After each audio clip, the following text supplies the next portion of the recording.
And I think that what I'm showing, they're worthwhile results. And it's not even perfect. Now, you might argue, wait a minute, like you just said on Tuesday it was going to go, barring that. But apart from that, it's just discretionary trading, sticking to just general basic rules, liquidity, inefficiencies, time of day, market structure, simple stuff that may not seem simple to you right now.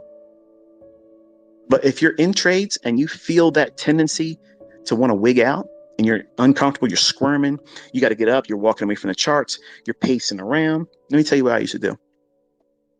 When I'd be in trades, usually it was the bond market, because when it would move, it would move nice and quick. And every tick was over $30, $31.25. So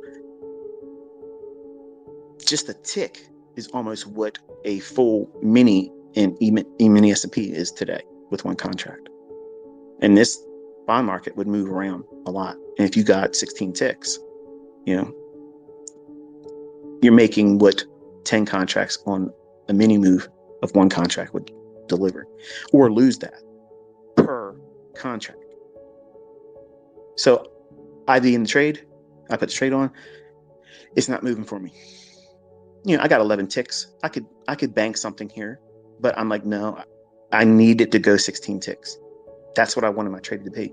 I took this trade and I am not going to be able to move the stop loss because I was too new. I didn't know what I was doing. So I kept the stop loss exactly where it was because I was thinking, I don't want to be wrong. I don't want to get stopped out and not get my $500. What's wrong there? Number one, I'm assuming I'm right, and that's always a bad thing. Two, I'm not appreciating the fact that the stop loss is there to protect me, not a institute of pain and suffering. It's to protect you from excessive pain and suffering. That's what it's paid to do.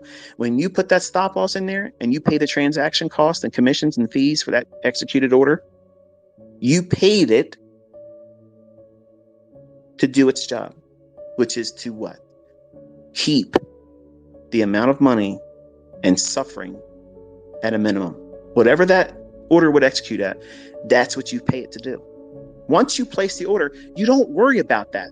It's doing its job. If you are going to worry about it, then don't use the stop loss and try to time it if it goes down there, because that's the equivalent of what you're doing. So why waste any fucking time doing that?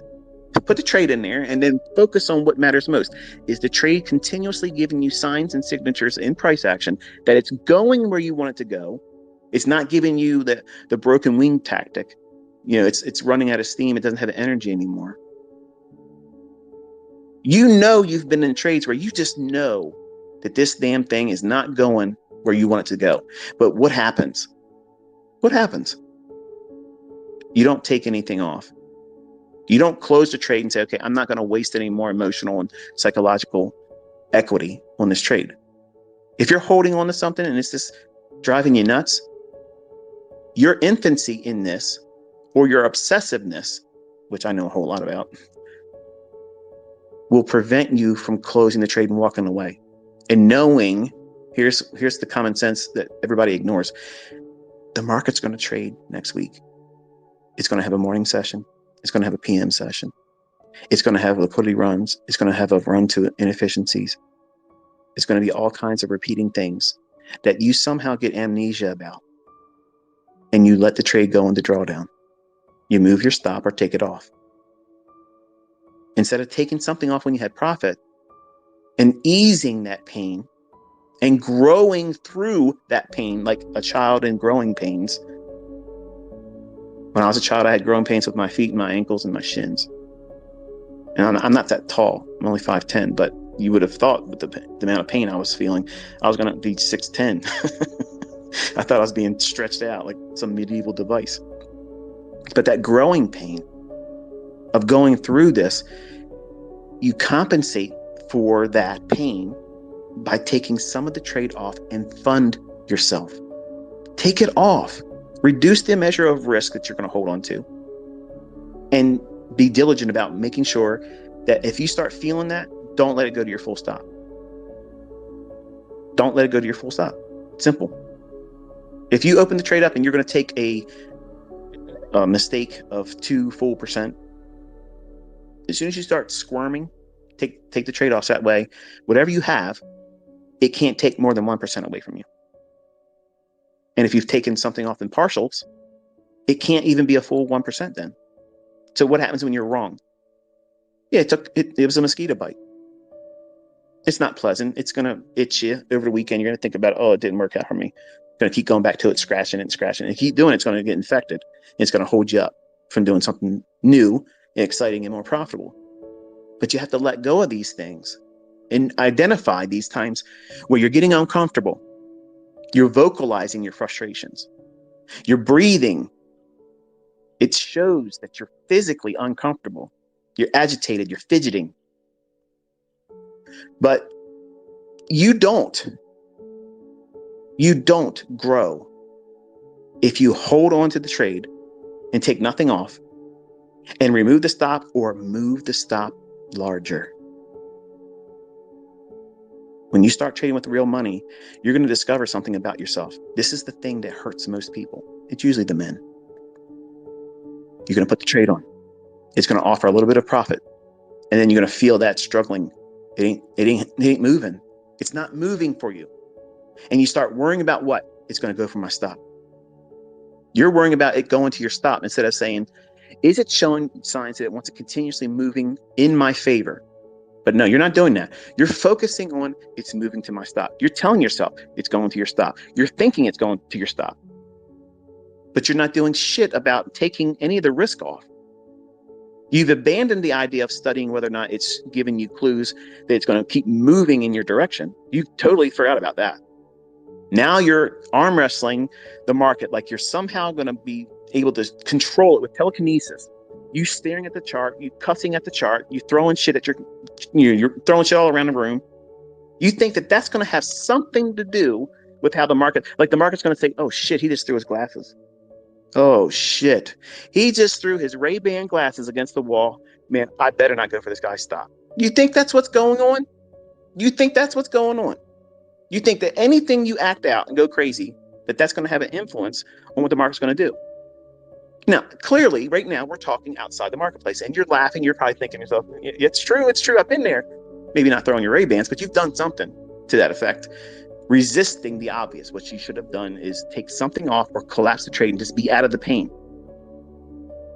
You don't want to stay in those positions of uncertainty, pain, discomfort, because what you're doing is fortifying the exact reasons why you're going to be scared shitless taking the next trades when they're good. Oh man, the last time I got a girlfriend, she cheated on me, so I'm not getting girlfriend. What the hell kind of logic is that? That's what you're doing with the market. You had one bad relationship that you held on to, a toxic relationship.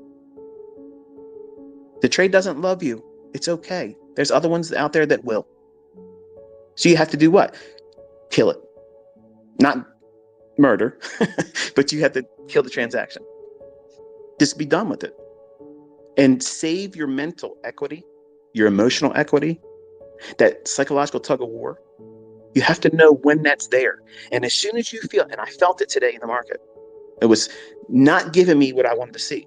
And I was communicating in my text in the annotation, so that it needs to go here. It needs to go right now. And it just started fluttering. So, okay, I got 5 contracts on. Let me take one of them off. Do I feel any less anxiety about whether or not this is going to pan out? Not that I was freaking out, but I'm communicating the way you're going to feel it. When you have real money, whether it be your funded account, trading a demo account, because that's what they all are, or with your own money, you're going to feel this eventually. And the way you manage it, the way you press through it, is you take something off. You reduce the risk, and if there's profits, you bank some of it. And you do it again if it doesn't feel like you've overcome it. And that's what I did. I did it once, twice, 3 times. I said, okay, I'm just going to take it down. We'll take one contract and see if it can run to my target. I don't care at this point. And then being stopped out, $9,187. Wrong. I did the right thing. No regrets. That's why I typed it out. I was communicating exactly how I teach you all. I did not get what I wanted in the final piece, but I anchored with a bullet point so my subconscious remembers I did everything right. No regrets. I got stopped out with no regrets. I do this. I live this, and I teach it so that way you do the same things. You can never get to this level of precision in trade management unless you do the thing I'm teaching you to do. And that's just the bottom line. It's just the way it is, and I don't give a shit who tells you otherwise. I want to see somebody else do what I'm doing. Do that consistently. Explain it, and the logic behind why you're going to fail, why you're going to struggle, how to beat it, how to go through it. Not, well, yeah, don't use a stop loss because you might get stopped out. No, use a stop loss because you're going to get stopped out, and you want to keep the risk limited. And you're going to find out one of these days when you finally do touch an account that has real risk monetarily, you're going to have all kinds of staying power. You're going to have Viagra effect, holding on to a fucking losing trade. You will go all night, all week, all freaking month holding that losing trade. But your winning trade, you got 2.5 handles. You're freaking out. You can't hold it. You got to go. That's it. Party's over. Date's a dud. Think about that. You are willing. You're willing to go to hell and back for that losing trade. That son of a bitch ain't paid you one dime. It ain't gave you anything. It ain't not even so much as a reach around. And you're not going to let go of that one. That's the one, baby. You're going to win. This is a fight to the death. It's mortal fucking combat on this one trade. It's a losing trade. You know damn well it's not going to come back. You don't have a stop loss on it. You're going to hold on and hold on and hold on. And here's the worst case scenario. Some of you are adding to it because you think, all I got to do is add more and just a little bit of movement in my favor. I don't need to go all the way back to my original entry because I keep buying more and martingale your ass out the door. Sound familiar? Allen, Texas? Because that's what you're doing. There's nothing enigmatic about it. There's nothing mysterious about what you're doing. You don't know how to trade. And that's the bottom line. And I don't want my students that are listening to do those same things because it's human nature to do it. You don't want to admit you're wrong. You don't want to throw in a towel and, okay, I was wrong. This transaction's done. I am completely out of my focus today. I can't do this. And just close the charts and walk away. It won't feel like that's the right thing to do. You got to win. You got to win. It's the way it is. The market took first blood. So now you got to get even and take it back with vengeance. It's a B movie now. Okay. And you're trying to place yourself as the leading role. That's make believe. That's fantasy shit. These markets will open your head and literally lay you out. Broke. Both physically and psychologically and mentally, you'll completely be warped. And it's completely avoidable. You have to know when that market is signifying that, hey, I should be running for you right now. And you know it should be. But it's not. And you have profit. And what happens if I get out, ICT? You don't understand. I have been taking loss after loss after loss. And then all of a sudden now I got this one trade where I'm in there just marginally profitable. And yeah, it's okay. It's not moving for me right now. It's been 3 fucking days. It hasn't done anything for me. But I got a small little gain right now. And I know deep down inside that this trade is not going to pan out for me. I know it's not. But what if it does after I get out? I have lived that moment so many times as a 20-year-old. Listen, these are the things I've mentioned many times in the boring discussions that you need to listen to. You're going to encounter that. It's uncomfortable. It sucks. You have to admit you're wrong. And even if you close a trade and then it runs in your favor, you would have. Well, listen, it just cost me $850 at the grocery store this afternoon. All the woulda and the shoulda and the coulda ain't going to pay the $850 grocery bill that I had to pay at the grocery store. It doesn't You can't do shit with that. Woulda, coulda, shoulda is nothing. That's worse than paper trading. It's something that you didn't even do anything about. You weren't in there. You can't realize anything from that but regret. And you're doing that instead of saying, I was right to manage my emotions, disconnect myself psychologically from the marketplace, and the result of one transaction, I removed that emphasis and power over me as the human being, that wrestling match, that gladiator war. You're in the Coliseum. You're doing battle. You think you're doing it with the market. You're doing it with yourself. You're flogging yourself. You're literally beating yourself needlessly. Professionals, consistently profitable students, traders, money managers, they know pain thresholds. They know themselves. That's how they get there. They don't try to hide it. They don't wear blinders. They don't blame somebody else or something else. They own it. And when they feel these triggers, these uncomfortable things that trading will bring and present to you, and how you react, how you justify your actions or the lack thereof, is going to be an uncomfortable, endeavor for all of you. You don't know who you are yet. You think you do. All you young guys, you're all cowboys.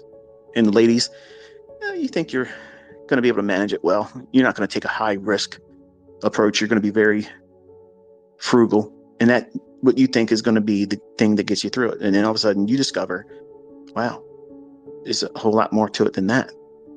Yeah. This is hard because you are a formidable person. All of you are. And you're going to hold yourself up doing the wrong things, which is why I talk about it in those boring parts of the videos. Those barriers, which you haven't even encountered it yet. You don't even know what that is yet. You don't even know what I'm talking about. That's why when it goes in one ear out the other, I understand. It's like my kids. You're going to do this, you're going to do that. I told my son when I gave him the car, I said, listen, don't cross the yellow line. If you cross that yellow line, 90% of the accidents that you would ever have won't happen. And the accident he had, he crossed the yellow line.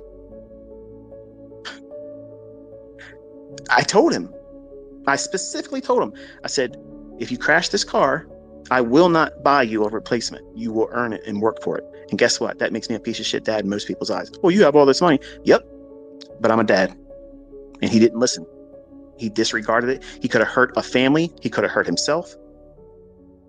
But guess what? He's at fault. And he has to own that. I'm a piece of shit father if, well, here's a replacement car. He learned nothing from that. You will unravel yourself, plain and simple, because you want perfect rose petal pathways where you don't have to worry about ever stumping your toe, no paper cuts for you, no drawdown, and the market owes you something. It's looking out for you. When in fact, none of that's true. And then when you finally come to grips with the first stages of seeing that is the case, where the market is not easy, the market is trying to chew you up and spit you out. It's not an invitation for you to go in there and get rich. When you discover that and you're in a trade and you know damn well that you need to get out of it, you're going to do what human beings do. The opposite of what should be done. Don't walk on the grass. ICT's moonwalking across it. It's human nature. Tell me I can't do something, I'm going to do it. There's no shame in it. I'm being honest. I'm a human being. We're designed to be what we are. And we have to work our whole lives becoming better. And I have not obtained perfection yet. And none of you listening have arrived there either. But in trading, I know where my thresholds are, where I know that the egotistical, pompous 20-year-old boy that thought he owned the world, I know that feeling, that little itch inside. It says, okay, it shouldn't be doing this. It should not be doing that. So there's your warning sign. So what are you going to do? You got one more opportunity, and I put a time filter in. I say, okay, this candle or the next one, it's got to start delivering. And if it doesn't give it to me, or if it breaks a PD array, like in other words, think about it like this. If I have a fair value gap that I have my stop beneath and I'm long, I am trusting that fair value gap is the catch-all. It's the thing that's buffering me from being stopped out, and I'm trusting it. Preferably, I have one or two more PD arrays, whether it be a volume imbalance, a bullish order block, above that fair value gap.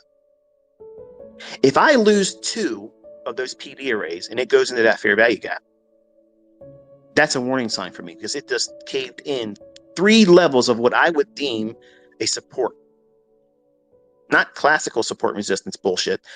Things that from a order flow idea, it would not go down there if it was bullish, where my stop is. If you watch that video, well, I can't learn from these videos. It doesn't make any sense. I'd rather have the 4-hour-long videos where he just drones on and on and on. Okay. But those short little videos are me putting the rubber, meeting the road. That's it. That's me doing all the things I talk about. If I never showed you executions, then I'm just a talker. But if I'm doing this shit that I'm telling you to do, I'm walking the walk. I'm showing you precision. I'm showing you trade management. I'm showing you stop placement, managing the stop. And I'm also teaching you, if there's something that I experience as the trader, as you will too, what does that feel like? How will you know? You'll know. You'll know, because it will feel like you're about to find out your spouse cheated on you. You know that when you open that door up, you're going to see something that you will never forget, and it's going to scar you. You know, holding on to that trade is going to be a very similar experience. But you won't let go of it, because you're wrestling with who?